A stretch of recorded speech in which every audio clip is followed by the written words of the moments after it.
Hey love, in 2020 I was dying and I wrote this book on how I saved my own life. I'm reading it to you. You can get your copy on Amazon or the tappy place in my bio. Final note, the great work and your mammal. In the Hermetic tradition, this is what has always been called the great work, the magnum opus, the single undertaking that contains all other undertakings. The one project that, once begun in earnest, reorganizes everything else around it. And it has never been about achievement. It has never been about wealth or status or the accumulation of anything the external world can offer or take away. It has always, only, entirely been about this. Know thyself. The ancients carved it into stone above the entrance of the oracle at Delphi, not as philosophy, but as instruction. As the only instruction, really, the one that contains all others. The alchemists built entire cosmologies around it. The Hermetic masters encoded it into symbol and myth and planetary architecture, precisely because they knew that every awakened being eventually discovers that the only true prison is unawareness. Not circumstance, not history, not what was done to you in the years before you were old enough to choose. Unawareness. The state of moving through your one extraordinary life without ever stopping to ask, who is actually living this? What am I, really?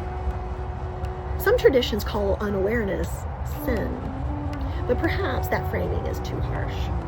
Perhaps there is no sin.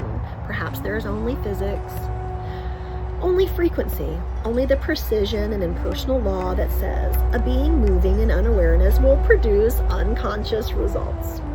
And a being moving in full knowledge of its own nature will produce everything else.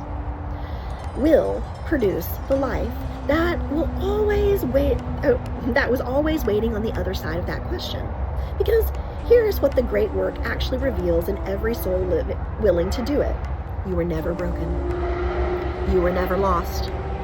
You were asleep. And the moment you begin to wake, the world changes. Not because the world changes, because you do. And you were the world all along. Now, here is the part nobody in the spiritual tradition says quite plainly enough. You are a spirit.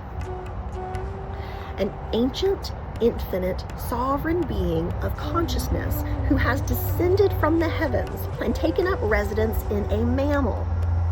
A soft, vulnerable, glorious, ridiculous mammal who needs sleep, water, vegetables, and to be taken outside occasionally.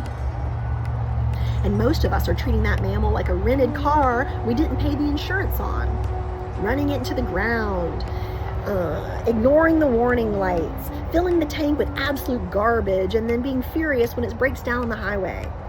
You came all the way down from the heavens for this. The least you can do is to be a decent tenant. Sleep the animal. Water the animal. Feed the animal real food and move it into the sunlight. Stop being surprised when years of neglect produce a body that feels like a haunted house. If you are an infinite being of light possessing an animal, act like it. Be a better possessor. Because the great work, the real great work, the one this entire book has been pointing towards, cannot be done in a body that's at war with itself. It requires you here, fully, present in the animal, grateful for it. This body carried you through every hard thing, every single one. It showed up when you didn't deserve it, and you ignored it, when you actively worked against it. It is still here, still breathing, still waiting for you to come home to it. Come on home. You're not broken, you never were.